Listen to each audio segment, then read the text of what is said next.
Pakistan cricket board की खिलाड़ियों पर इनामात की बारिश। पाकिस्तान क्रिकेट बोर्ड ने साल 2021 में उम्दा कारकर्दगी दिखाने वाले खिलाड़ियों को 15-15 लाख रुपए इनाम से नवाज दिया।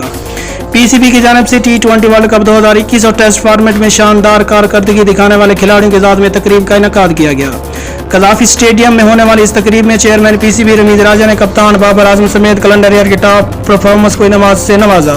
तकरीब में कप्तान बाबर आजम, मोहम्मद रिजवान, शाहीन शाह अफरीदी, सरफराज अहमद, इमाद वसीम, शाहनवाज धानी, हैदर अली, साजिद खान और आबिद अली, हेड कोच सकलैन मुश्ताक और दीगर कौमी क्रिकेटर शरीक थे। पीसीबी की जानिब से 2021 में शानदार कारकर्दगी का मुजाहरा करने वाले खिलाड़ियों को 15-15 लाख रुपए जबकि स्पोर्ट्स स्टाफ को 2 से 10 लाख रुपए तक का चेक दिया गया। तकरीब में बोर्ड सरबराह ने खिलाड़ियों की उम्दा कारकर्दगी पर दिल खोल कर तारीफ की और परफॉर्मेंस में तसलसल जारी रखने की हिदायत की। पीसीबी चेयरमैन रमीज राजा ने खिलाड़ियों से गुफ्तगू करते हुए कहा कि पाकिस्तानी टीम के लिए साल 2021 आउट क्लास रहा। हम क्रिकेटर को इनाम जरूर दे रहे हैं जो उनकी परफॉर्मेंस के हिसाब से बहुत कम है। उन्होंने कहा कि मेरे आने से पहले भी उनकी परफॉर्मेंस जबरदस्त थी। पाकिस्तानी टीम की कारकर्दगी का गिराव बेहतर होना खुशाइंद है।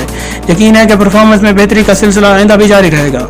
रमीज राजा का कहना था कि क्रिकेटर की हौसला अफजाई करना जरूरी है क्योंकि ये ऐसे इकदाम से खिलाड़ियों का हौसला बुलंद होता है। पीसीबी चेयरमैन ने मजीद कहा कि लीग्स, कोविड और दूसरी मसरूफियात की वजह से तकरीब मुख्तसर की गई। मजीद ऐसी स्पोर्ट्स न्यूज़ जानने के लिए हमारे चैनल हम स्पोर्ट्स 2 को सब्सक्राइब करें और बेल आइकन को